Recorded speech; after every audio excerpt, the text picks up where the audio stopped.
From the Homestead Studios in Santa Clarita, California, this is a Headache Soul production. Welcome to Just the Tip-Sters, America's favorite true crime podcast. I'm your host, Melissa Morgan.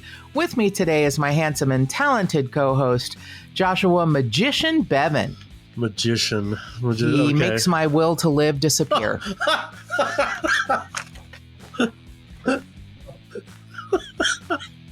Well, that's my guy. Oh boy. Yeah. All you right. are magic, my friend. Oh man. You are magic. Oh, well, Yeah. I'm sorry to hear that. No, you're not. That's how you know your magic's working. Yeah. My will to live has just eeped from my body. You get the knock on the door and it's like, Yeah, really. I'm like, oh, here it is again.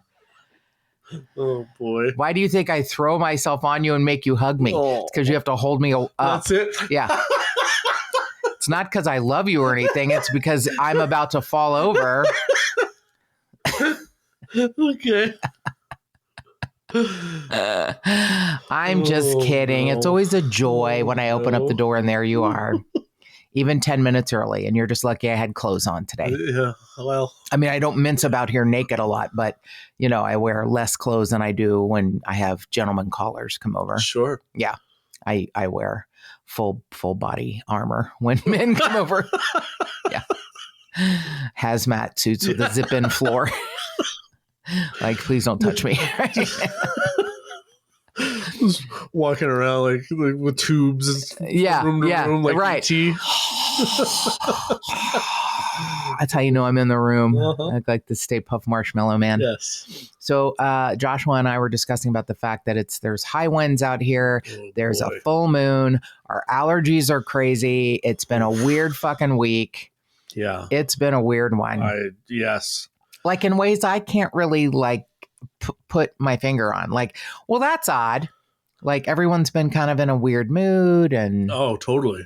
yeah, a long time ago I had a doctor that said, the full moon's job is to pull the tides and we're like 75% water. Oh. So a full moon pulls Okay. the water, all of the water up to our heads and we all become hydrocephalic. Okay. That makes sense. Apparently nurses will tell you that Sure. ER rooms are full on a full moon Oh, yeah, because absolutely. of like weird like stabbings and stuff. Right. Cops will tell you full moons, people do Right. weird shit they wouldn't do. Yeah. No, it's not fake. It's a for reals thing. Yeah, I don't think it's voodoo. get it, though. Yeah. I think if all of the water is moved up to Yeah, our no, brains, that- we're all like, blah, blah, blah. Yeah. Okay. I mean, except that the moon is still in the same spot. It's really the light from the sun bouncing off of it. Oh, why you got to go appears- ruin everything? I mean, I liked your doctor's thing, but Why you got to ruin everything? Sorry. Okay. I had an explanation. It was perfect. It was a perfect explanation because we're 75% 78% water. Yeah, something like that. Yeah. Perfect. I'm just going to write it down. Yeah, you do that because that's science. Yeah. Yours is just your own stupid know. theory, and I hate you, No. Yes. magician. You magically make my will to live disappear once again. Oh my God. You know what doesn't make my will to live disappear? Magic It's just mind. It is truly magic. It's a magician, not like Joshua, A the real fake magician. magician. It's Yeah. a real magician. I think I explained last week I am now double dipping. I take 2 of the daytime elixirs Oh. now on Tuesdays and Thursdays when I have class after work Okay. Right on. because it's a long ass day. And I didn't know I could do that. And then I read I could do that. And I love it. If you have not tried Magic Mind, I don't know what to say, but what's wrong with you? If you are, tired or struggling or have a long day and a busy life, and who doesn't, Magic Mind is for you. And I wouldn't say this if I didn't mean it with all of my heart and soul. It has, this week especially, maybe full moon, maybe just, a lot of series of weird stuff, but it has saved me. I literally, on Thursday night, after I made it through a particularly difficult class after a day of work, I thought, thank God I took one in the middle of the afternoon after I'd taken one in the morning when I first got up very early. I took one in the middle of the afternoon and it saved me because it could have been bad. And then I take my Magic Mind sleep elixir at night and I it's something I never want to be without again. And I won't be. I before they were a sponsor and I was an ambassador, I was a customer, and I will be for the rest of my life because it makes such a difference in how I feel. It has, all the vitamins you need during the day. In one little 2-ounce bottle. You don't need, to take a bunch of pills. They come in 15 bottle cases and 30 bottle cases. So depending on how much you want or need to try, you can, I like to think of it as my secret weapon during my day, and it really is. And you don't have to drink it just out of the bottle like I do, like an animal. You can, put it in, you make your own like smoothie, or you can try different recipes. They have recipes online. I just like to drink it straight down, like I'm in a bar and it's a shot of bourbon or something or tequila. Just slam the empty bottle. I do. A little cute little plastic bottle. I slam it. Yeah. And then a couple little drops come out that I have not, gotten to at the bottom of the bottle. It's amazing stuff. And there is a money back guarantee, 100% money back guarantee on your first purchase if you decide it doesn't work for you. If you go to magicmind.com and put in tips is 20, TIPSIS, all capital 20, you get 20% off, you get free delivery. And I'm telling you, it's so worth it. Just give it a try. If I can't imagine that you wouldn't love it like I do, but give it a try and you can get your money back. Try it for a week, try it for 3 days, try it for 5 days and see if if you don't feel better. I've had people, I will just tell you, this is such a beautiful endorsement in my mind. Tipster Debbie lives in North Carolina and went through Hurricane Helene. She had 2 weeks of no electricity and no water. And she said Magic Mind helped her a lot. Oh, good. Just keep her clarity and keep, stable and steady going through something really, really awful. Yeah. Wow. So, if you can't have a better endorsement than that. Totally. I can talk about this every week. And I will, but just try it yourself. I really hope you'll go to magicmind.com, look around, see what might work for you. Maybe you're having trouble sleeping like I was. And I think the sleep elixir is kind of magical. And I've had numerous people tell me that, but the daytime elixir is just, it levels you up in a way you can't really explain unless you feel it. So I hope you'll give it a whirl. So this episode, after I spent so much time complaining about how I don't like serial killers, I know. This one doesn't drive a truck, though. Okay. He was pretty stationary. Mm-hmm. Okay. He grew up in this area, stayed in this area, and was a teacher, unfortunately, in this area for his entire career. He is an interesting man, and you may have seen, I was completely unaware of this documentary on, I guess it's HBO Max. Is that what it's called? Just call it Max now? Just Max. Yeah. So it's streaming on Max. It is put together by his step-granddaughter and a host of people, other investigators, and the director is the woman who directed Abducted in Plain Sight. So if you're familiar with that, you're gonna probably like this one. It's definitely not as polished as Abducted in Plain Sight was, and let's be honest, Abducted in Plain Sight was pretty rustic. This is a little. I hate to say this and sound crappy. Instead of a documentary film, and it is in 4 episodes. They probably drug it out a little longer than they needed to. It's more of a TV show than a film. Got it. It's definitely got the TV feel, sure, as opposed to film. But for what it is, and I have to tell you, the reviews are awful. Oh, no. Sometimes I don't understand why people savagely go after one thing and not another. But sometimes I wondered if it was like gender specific, because this is a lot of women, not very many men, and a couple of male detectives and a male expert on the Zodiac. And I know it's going to seem like I am mixing metaphors, but at one point, the family members of Jim Moredcai thought that he might have been the Zodiac killer, and that was so not no. But it was in the area at the time. He had a kind of MO of being a giant shitbag. The documentary in 4 parts is called The Truth About Jim. And Jim Moredcai is a interesting subject matter, and the pain and trauma and abuse that he wrought on a family of women is definitely the truth. Whether he is the Santa Rosa hitchhiker murderer, which these, maybe 8 women that are maybe connected, but several of them definitely are. Whether he is the murderer of those 8 women is a little difficult to, pin down at the end of this documentary, which I think a lot of people got upset about.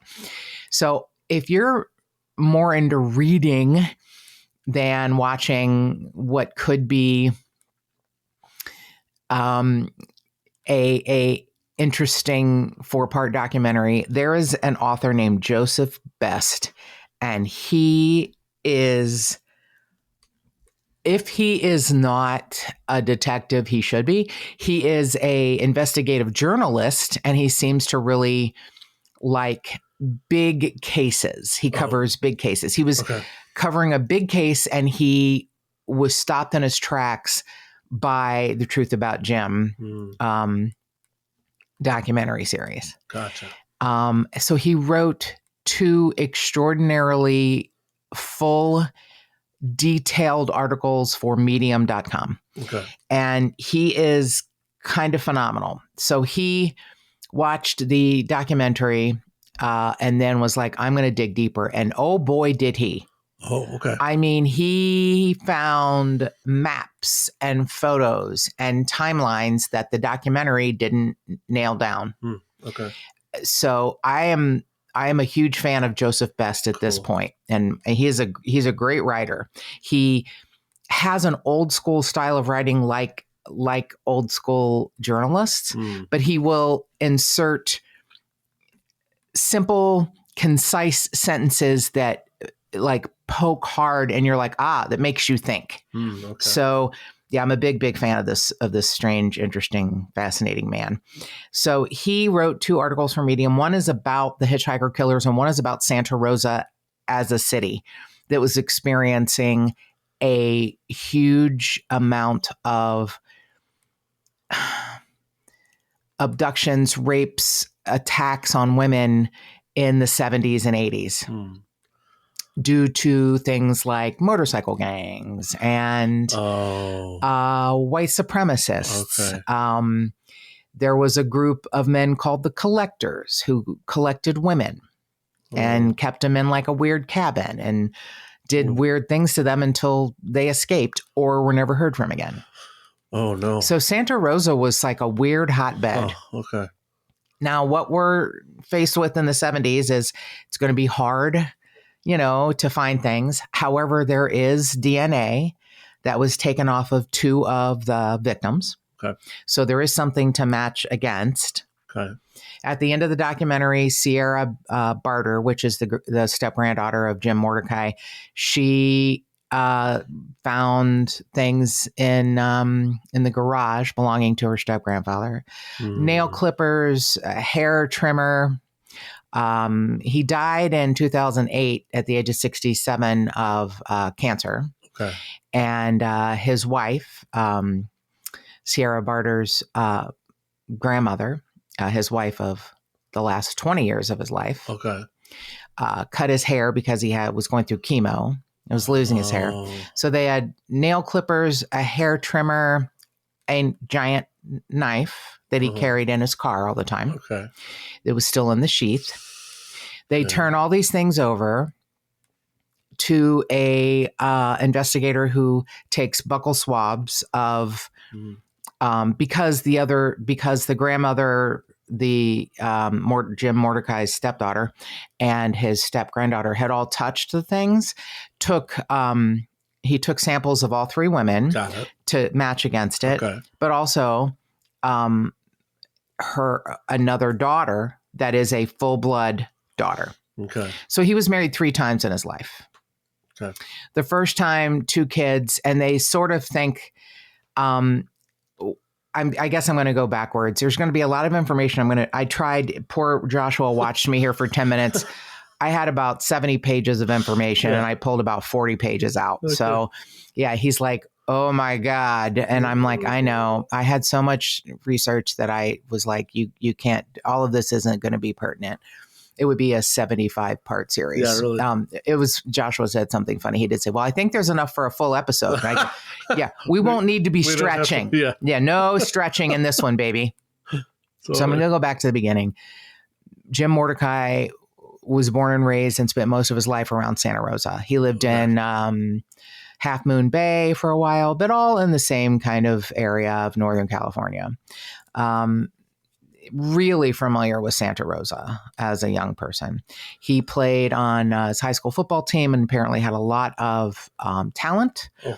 He had an injury that kept him from going to college and playing, pro football, and also got his high school girlfriend pregnant. She was 16. He was 18. Okay. So they got married. Now, in that time frame, in the, I guess, 60s, getting your high school girlfriend pregnant wouldn't let you go to college, on a scholarship, on a football scholarship. Sure. In a fairly conservative area. He also went to a church and worked with youth groups. Oh. Not in a good way. And okay. The kind of person that should not be working with children. Oh, okay. But wouldn't you know it, after he leaves high school and has the young wife, and they end up having 2 kids over the years. They weren't married long, like maybe 5 years. He is voted in by the Half Moon Bay High School, whatever council, to be the agriculture teacher. Okay, so he's going to go teach agriculture at his old high school. Mm-hmm. Okay. And he stayed in that job his entire life, his entire career. Okay. Even having never gone to college? Yes. Okay. Maybe they felt agriculture was something you had in your bones or raised with. The kids liked the class because it was sort of different than with books and stuff. They had a greenhouse. You go and plant stuff. Yeah. They had, really looks like a well done greenhouse. Cool. A lot of plants. You got extra credit if you watered, Sure. So, it was probably a good way to boost your GPA. Right.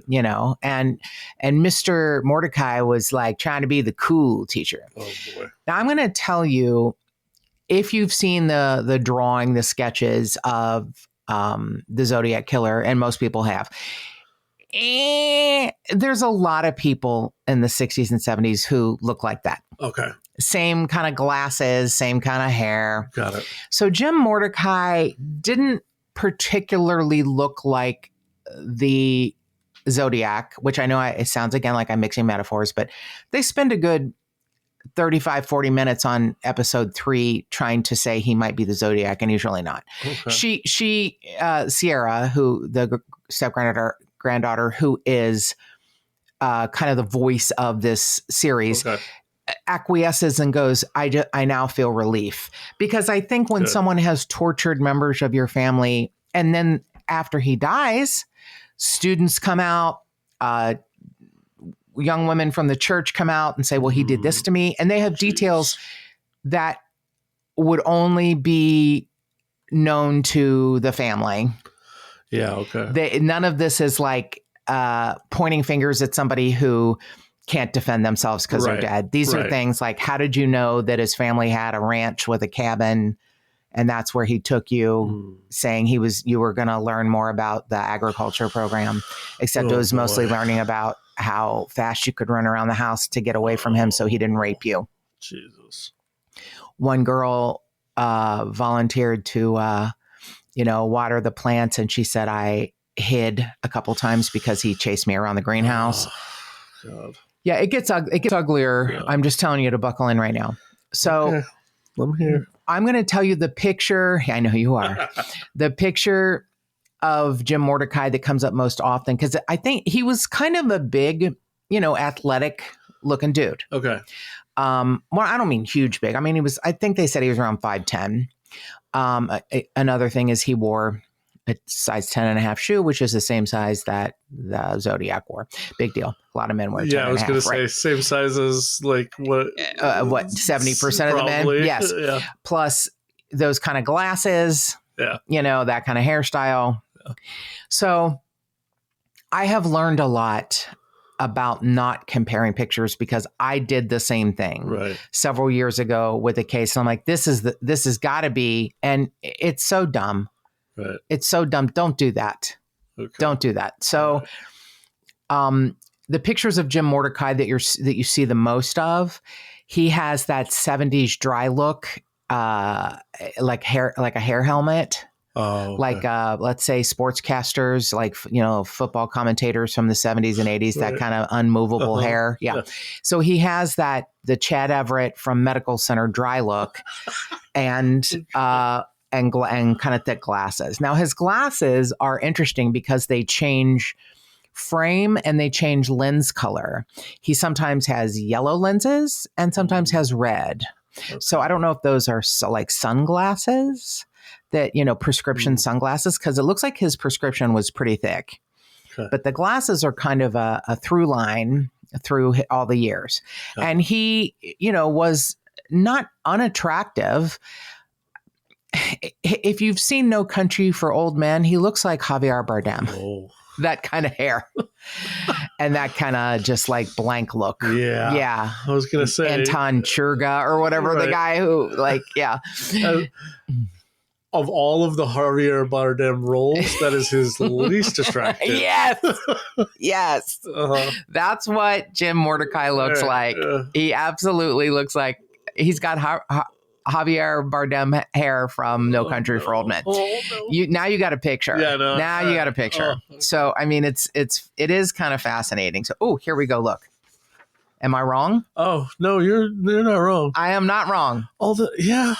He's a good looking dude. He's an interesting looking dude. Yeah. He is interesting looking. I mean, yeah, I guess in the same way that Javier Bardem Yeah, could take your life while staring at you. Yeah. Friendo. Yeah. Just staring at you across the counter. What do you mean by that, friendo? Nothing. I was just saying. Yeah.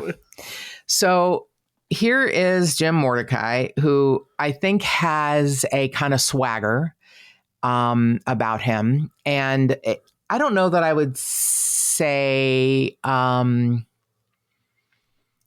women like fall at his feet. I think he tried to be the cool teacher, the cool dad, and preyed on women who needed something. Oh. So he and his first wife get divorced. They have 2 kids. The son from that marriage, by the way, would not participate in the documentary, but he had been recently arrested on 27 counts, including molesting a minor and other things, very much like his dad. Some people think that Jim Moredcai used his, swagger to get divorced or unmarried women with young daughters so that he had access to them. Oh, no. His second wife, they were married 10 years and they had 2 daughters, and he terrorized all of them, including things like choking them, putting a gun into his wife's mouth and saying, "I'm going to kill you," and molesting one of the daughters, oh my God, okay. His actual biological daughter. Okay. She packs up and she's still alive, and she packs up and leaves town and gets away from him. You'll see an interview with her. She's a very well-spoken, interesting woman. Mm. The woman he's married to for the longest, the last 20 years of his life, is Judy. And that is the mother of Shannon, who she had from a previous marriage. She was a beautiful woman. Shannon was her daughter and a student of Jim Moredcai. Oh. She goes to school for parent-teacher conferences. Oh, and that's how they linked up. Okay. He probably wanted to have Shannon. So he romances Judy. Right. And the thing that people have such a problem with in reviews of this is that Shannon told her mother, Judy, as a teenager, this is what he's doing to me. Oh. This is what I've managed to escape from. Oh, jeez. She has Sierra at a young age and is so afraid that he is going to molest her own daughter that she leaves. Oh, God. And her mother chose her husband over her daughter. Oh, my God. So Judy Mordecai is still alive, and she and her daughter didn't speak for over 10 years. The documentary got them back together. Okay.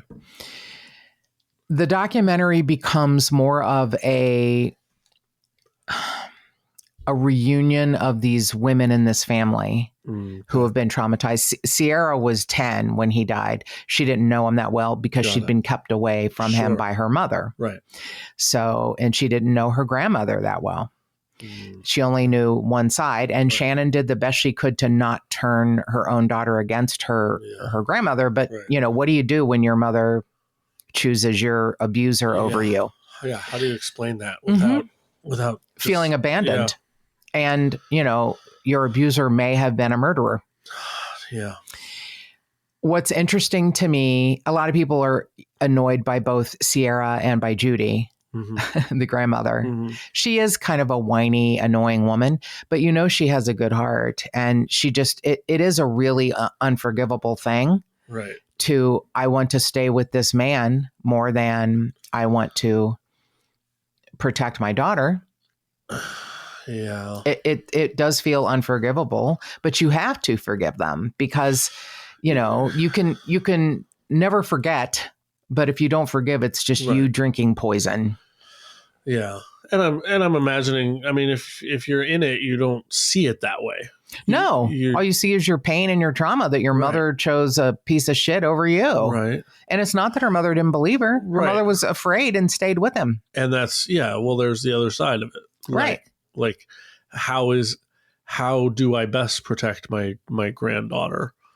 And somehow logically staying with him.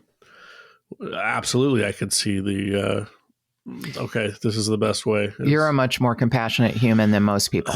Yeah. I mean, it's when you're in the middle of an abusive relationship or just even a toxic relationship, it's hard to see it. It's hard to see exactly. Yeah.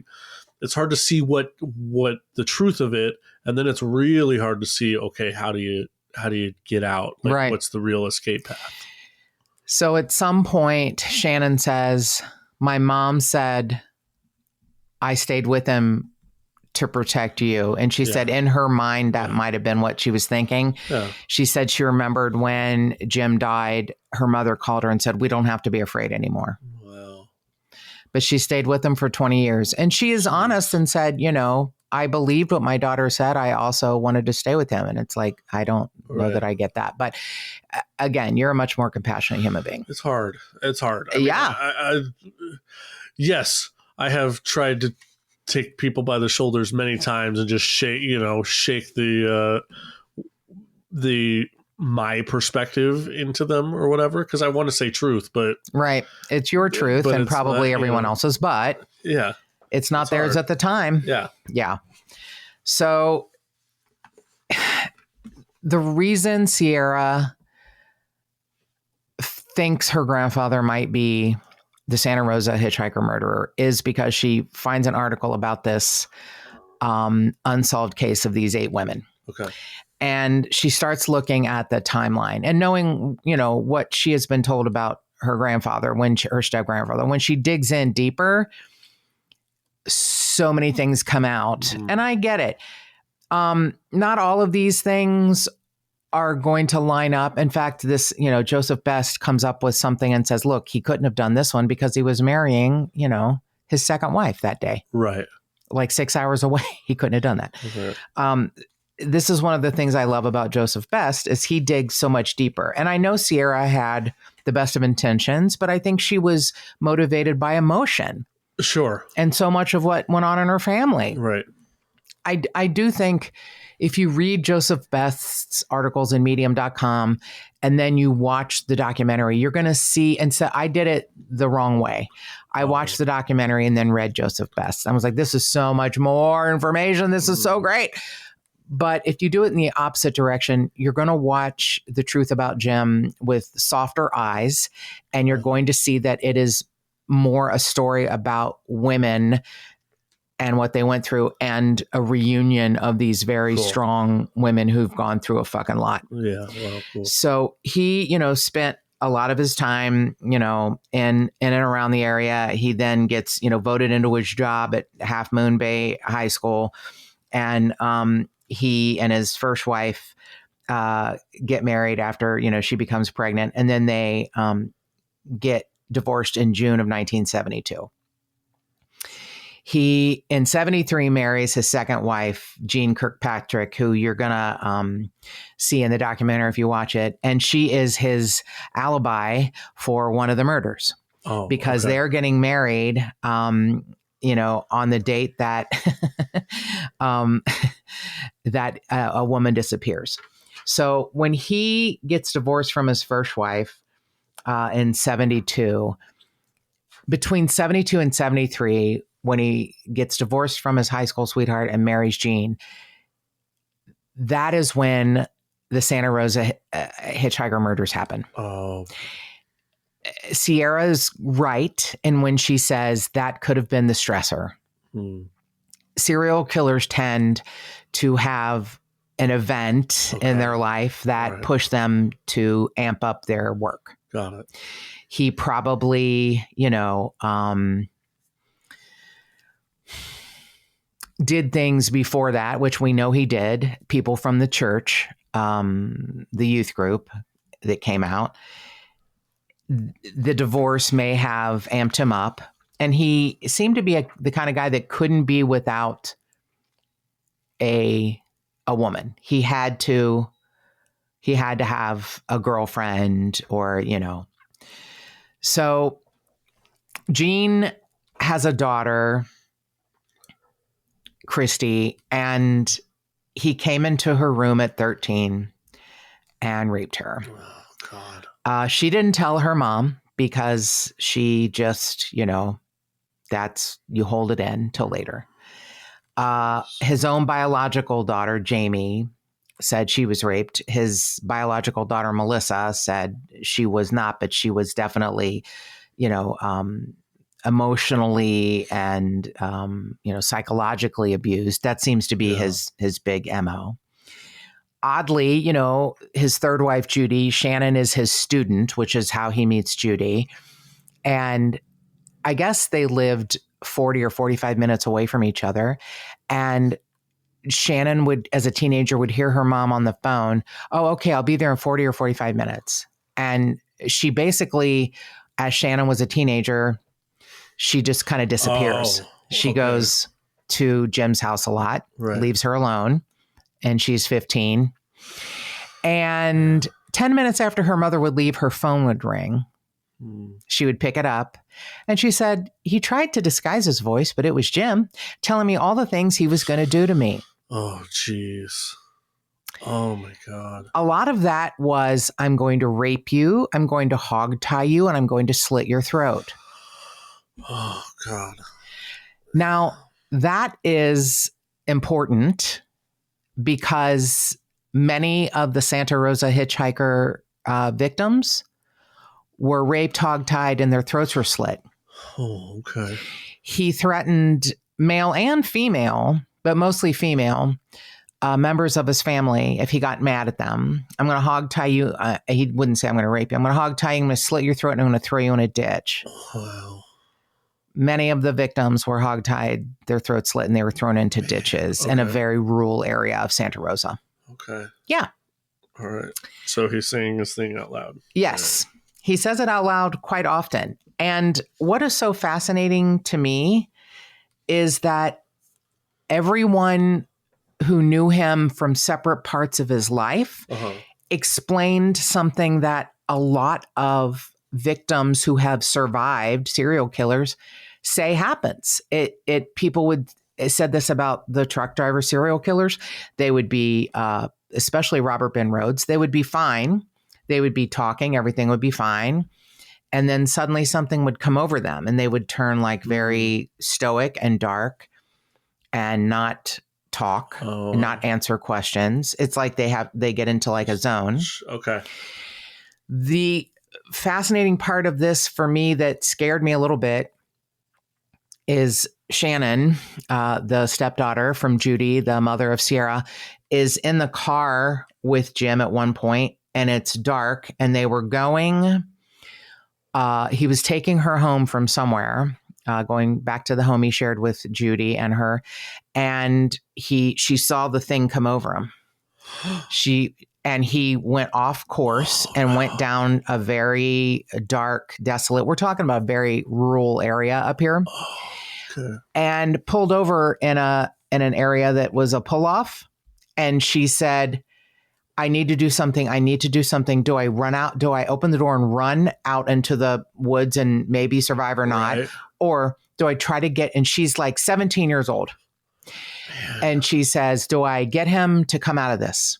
So as he pulls over into this area, she said, it's getting late. We better get home.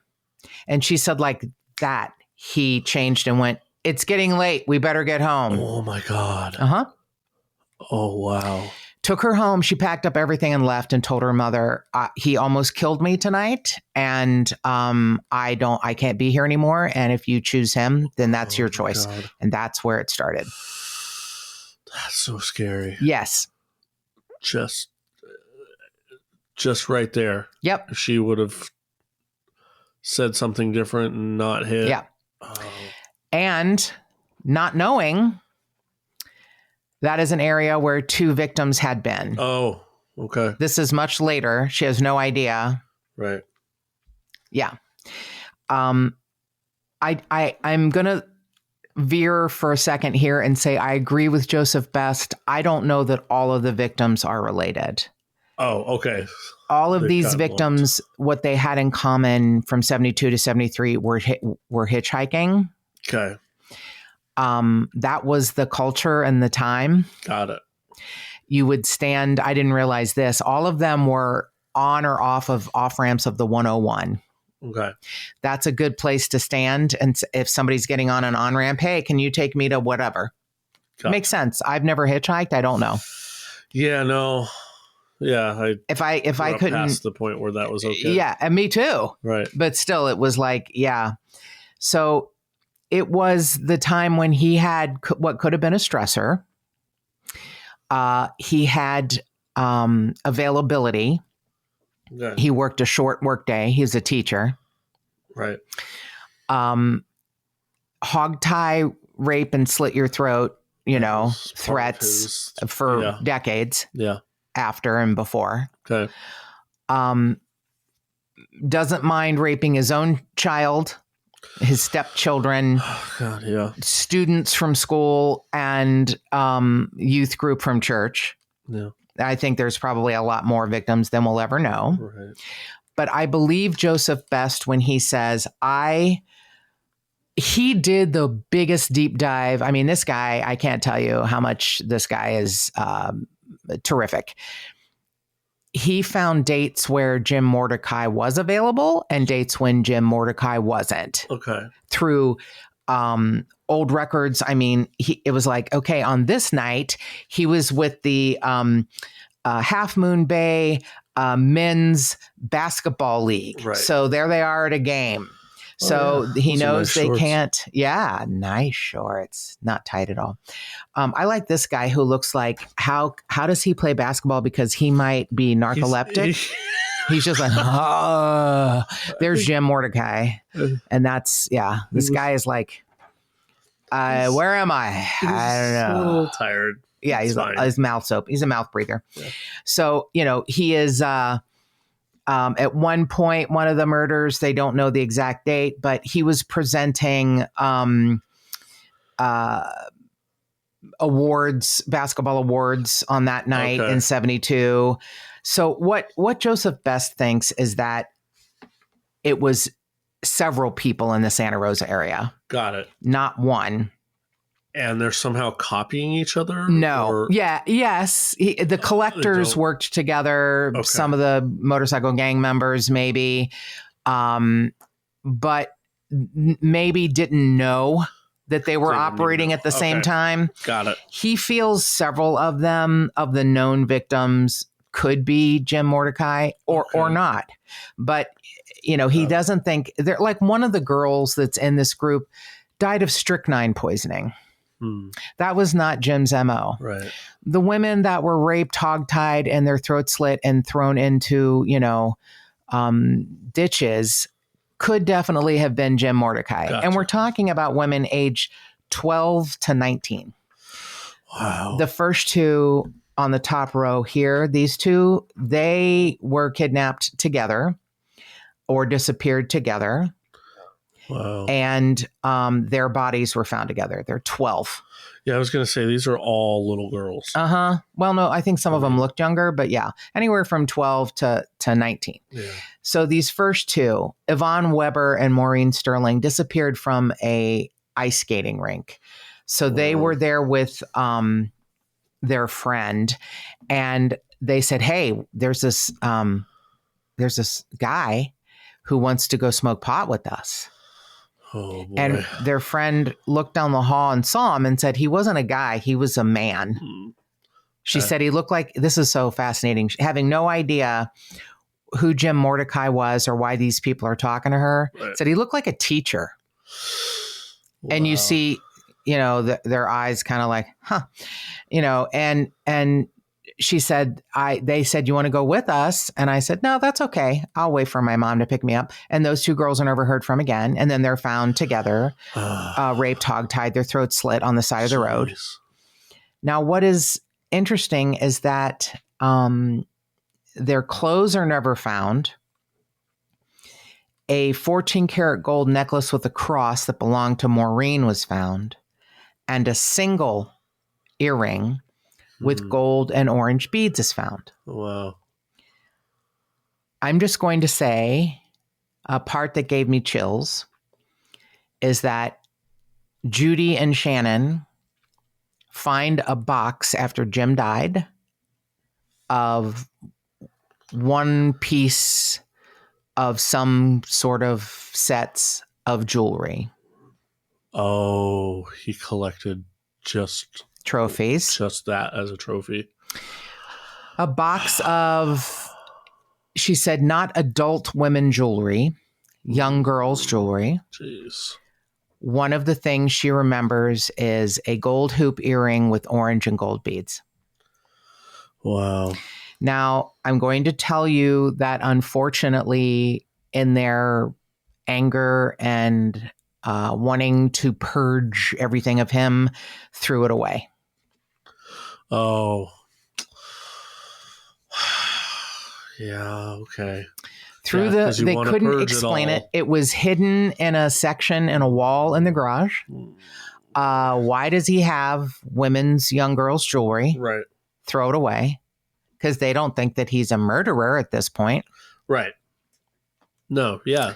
Throw it away. And then they go through old newspaper articles and find that one earring is found of Yvonne's that is a gold hoop with gold balls and orange balls. Oh, no.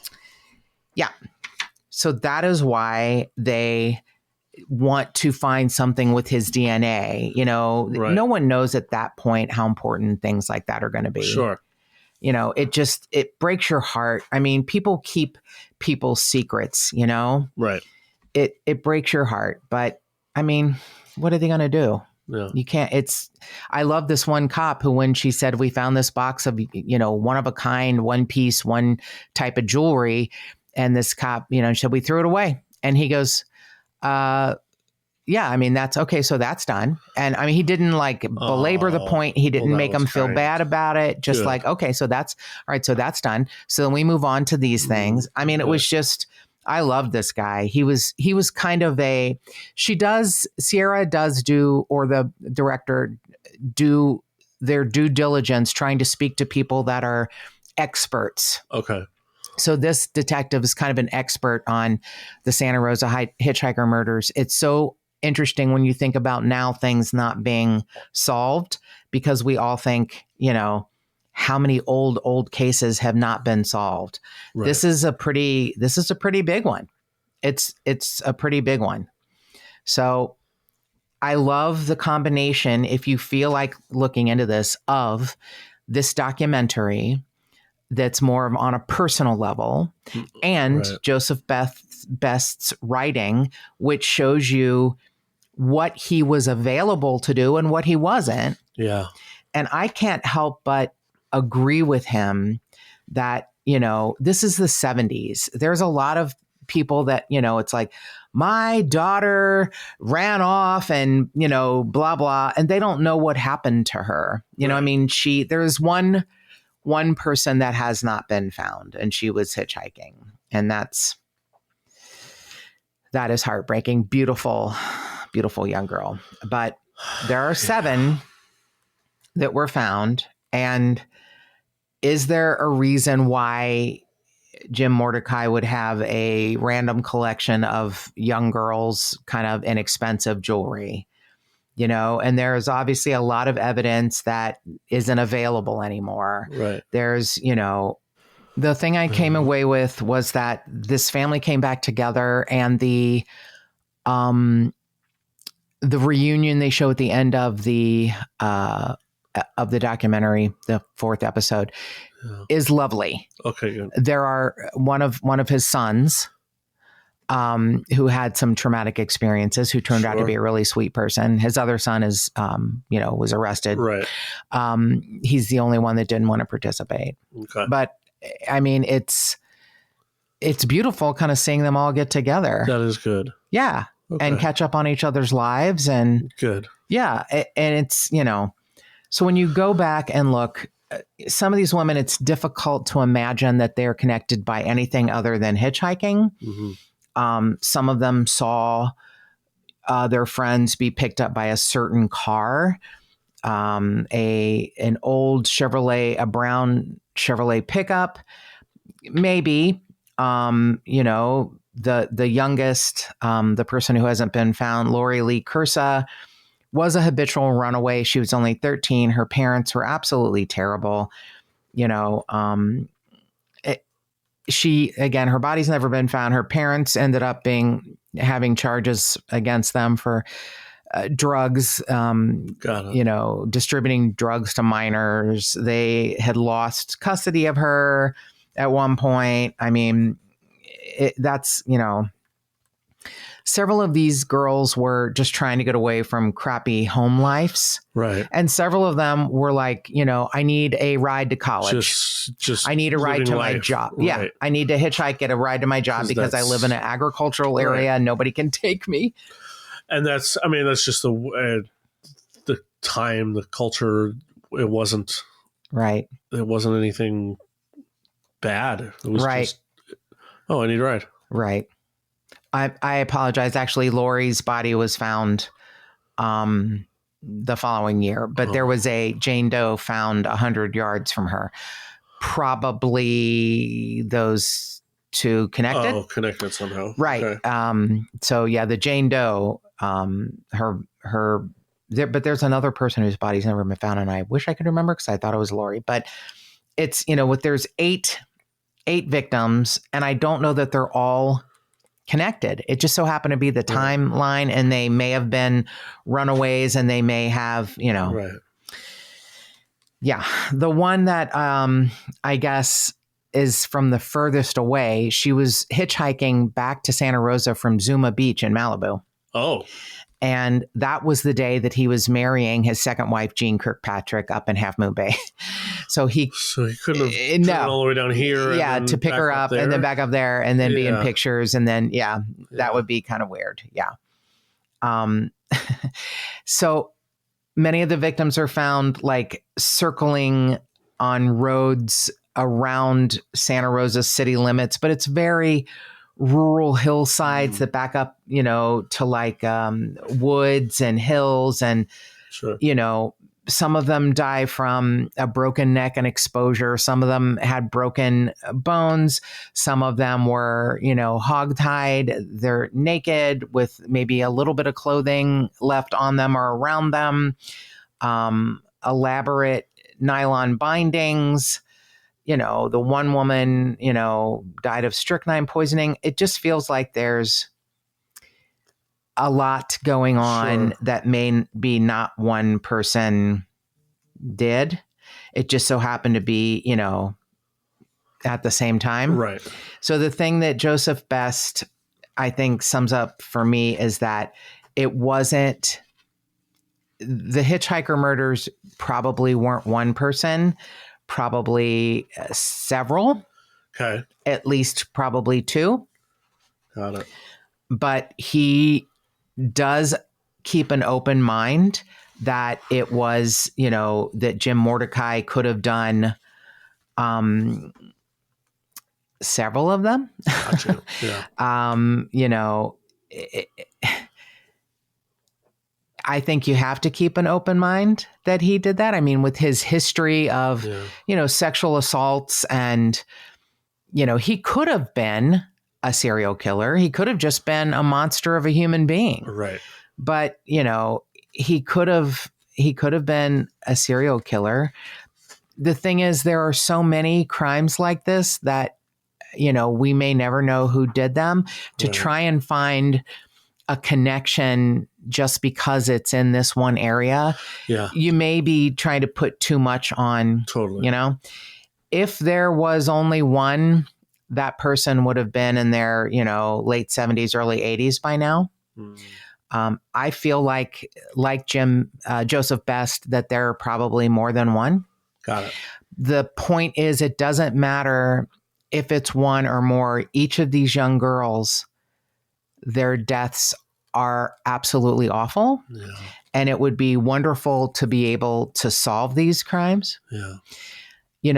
The point that Joseph Best made that I am holding on to that is so terrible and so true is that these murders weren't carried out by unknown or unseen people. Mm-hmm. It could be fathers, sons, husbands living in that area. Right. And he ends his article about the weird time in Santa Rosa's history by saying they could be sitting on their front porch having a beer, or they could be shaking your hand in church. Wow. And he's right. He's so creepy. Though. He's so right. I applaud people who want to put everything together to make it a package. Right. But I think if you read his work and if you want to watch the I can't gouge it like so many.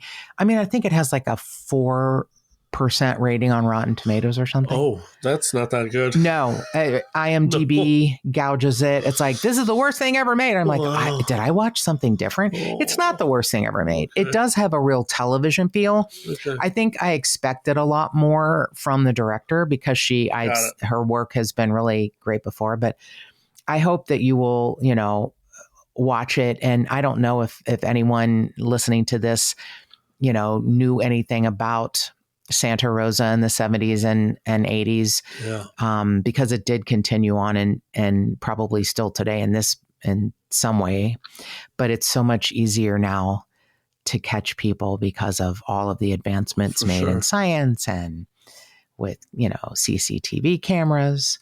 But if you have a tip on a missing person or an unsolved homicide, or you just want to suggest a case to us, please give us a call at 832-TIPSTER. That's 832-847-7837.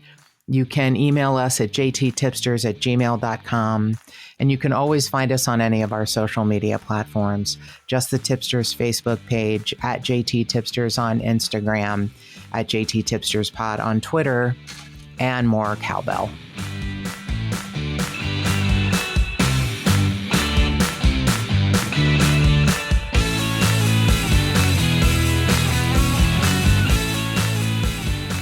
If you would like to support this podcast and get early access and other cool murderous swag, go to patreon.com/justthetipsters.